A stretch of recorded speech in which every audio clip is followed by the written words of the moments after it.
Over the past few years, Mojang has gradually been changing Minecraft Bedrock's UI. I actually really like the old UI they used for Bedrock Edition, but they've been rolling out a more modern look to it. However, this new UI, especially the recent changes to it, sucks. So in this video, I'll be talking about the new UI and my problems with it. Alright, let's talk about the elephant in the room. This new play screen sucks. They removed the Friends tab, gave Realms its own section, and added a collapsed menu in the corner. This is terrible to anyone who wants to host worlds, since joinable worlds are hidden away in a collapsed menu that gives no information about the world, giving people no incentive to join. What really sucks is, unlike before, it gave you everything you needed. It gave you the world name, the person hosting the world, how many people are on the world, and even the version that the world is on. All of these things, especially the world name and the person hosting the world, are very important things that shouldn't just be taken away like that. Literally all you can see is someone on your friends list is in a world that you can join. Except that sometimes it doesn't even appear when someone's on a world and you have to use game bar. Even if it does show up, sometimes it'll put you in a completely different world upon joining. This bug has existed in 2020, but they fixed it a year later, and I guess it's back now? Now, it nearly isn't as bad as it was before, but it's annoying that this is back.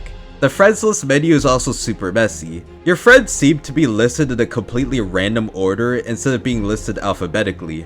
Additionally, searching for players suck. If you're just searching for someone's name, it works alright. But when you want to invite someone to your world, it loads absolutely every possible username, loading potentially hundreds of results at once, which takes roughly 30 seconds, which in the end only shows 5 results. This makes inviting people to my world, specifically Kit PvP, which I have to invite a lot of people for, incredibly annoying because I had to search for people's names to invite them. But that's not all. They replaced the friends menu with a whole tab for realms, which most people don't even have realms, so it's just a whole page promoting realms. Let me ask you a quick question. What was wrong with the old UI? The old UI showed both friends and realms and it was perfect. It promoted realms, which Microsoft probably wants, and the friends menu was perfect. They did not need to move the friends list for this. Now the realms menu does look pretty sick, but that's all there is to the menu itself. Realm stories are pretty cool though, but the UI lags my game a lot when I try to open one. This has to be another case of the UI trying to load every story all at once. With the removal of the friends menu, land worlds are now in your worlds menu, which makes less sense than it being in friends, and there's a whole button to hide it or not. I don't know, they could've just added this to the friends menu? Now it's time for the world menu itself, which I think it's alright. It's just annoying to view your worlds if you have a lot of worlds because they added pages and they made it so you can't delete your worlds in storage settings anymore. But that isn't as bad as the new edit world screen. Editing a world is horrible now. Firstly, the new UI doesn't even provide description to your packs, which the old UI did. This is super annoying because I have to go back and test each pack or go back and delete the other versions of the pack just to find the correct one. I bet this is super annoying for pack makers when you have multiple versions of your pack. But that isn't even the worst part. The most annoying thing is when you specifically type the letter E, it stops typing. How did this slide existing in preview? The letter E is one of the most used letters ever, and it works fine with the old UI. Now I'm not sure if this happens for other people, but it's so annoying. It should also be clear when you're editing your world settings that you have unsaved changes and an actual place to save them. The only way to save them is to back out of the world, which I feel should have been more clear. All they need to do is literally add a notification asking if you want to save your changes at the action bar area and it'll be good. That's all they gotta do. The world name now is only relevant to you since other people can only see what world they're in after joining. And the new UI is also bland in things you can do to the world name. You can't color your world names anymore. For example, these symbols used to color your world names just doesn't work anymore. Also, with this new UI, it feels like you scroll way too fast compared to the old UI, which makes viewing your worlds annoying and inconsistent. But the worst thing about this UI is the fact that you cannot go to the old one, and it's slowly rolled out to people, which I find really annoying.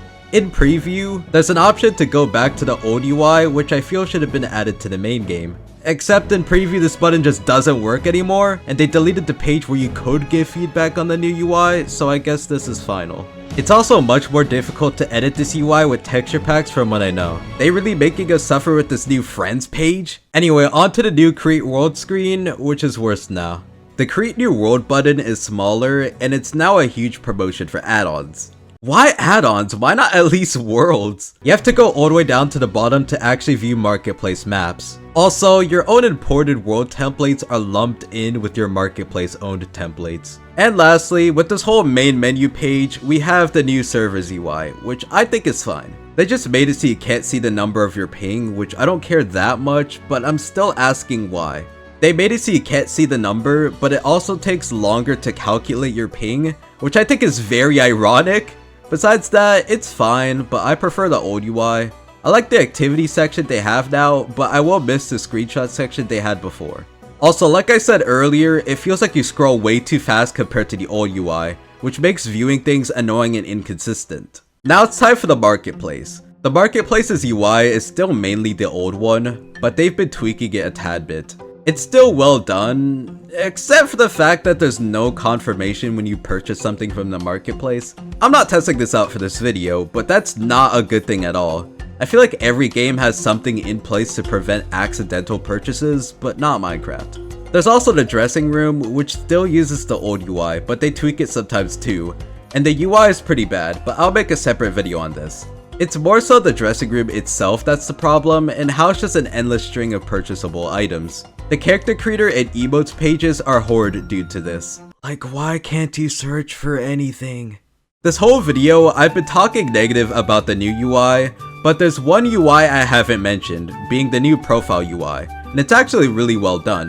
The screenshot gallery has massive potential. You can set a screenshot as your featured screenshot, as well as 4 other screenshots, which other people can see in-game, and I think that's a really neat idea. It's super easy to use and it has massive potential. The problem is no one really knows it exists yet. In the future, when more people do know it exists, there should probably be moderation because you know people are going to abuse this. There is already a way to report specific screenshots, so that's good, but I feel that's a little too hidden. The UI shows that you have 0 followers, but it's actually loading all of your followers in the background, so when you open the menu and not scroll, you don't lag. Although the same can't be said for mutual friends. One thing I do wish for is the ability to view someone's Xbox profile through the UI. Achievements are merged into this menu, which is a much better place for it, and it shows suggested next achievements and recently completed achievements. I feel it should also show achievements that are currently in progress to remind you, but it's still good. There's also the stats menu, which you can compare your friend's stats with yours. Although I don't know if it's just me, but I can't view or compare stats with some people. Now on servers I completely get it because it's random people, but I don't know why I can't with some of my friends. It just says that I need permission, but my Xbox account has permission to view everyone's account, so I think it may be a bug with the UI. Either way though, it's really solid. There's also the new inbox UI. I actually really like this. It shows news, realm invites, stuff about realms, the marketplace pass, and a place to get feedback. The only thing I will say is it should probably be more obvious how to clear your inbox. Other than that, I'd say it's well done, and there's nothing really wrong with it. So in the end, this new UI has some problems with it, and I think it should be changed or completely reverted. But I do see potential that it can do awesome things like what we saw with the new profile UI. Minecraft on Xbox is another thing in Bedrock Edition that has problems that should be fixed too. Click here to go watch a video about these issues.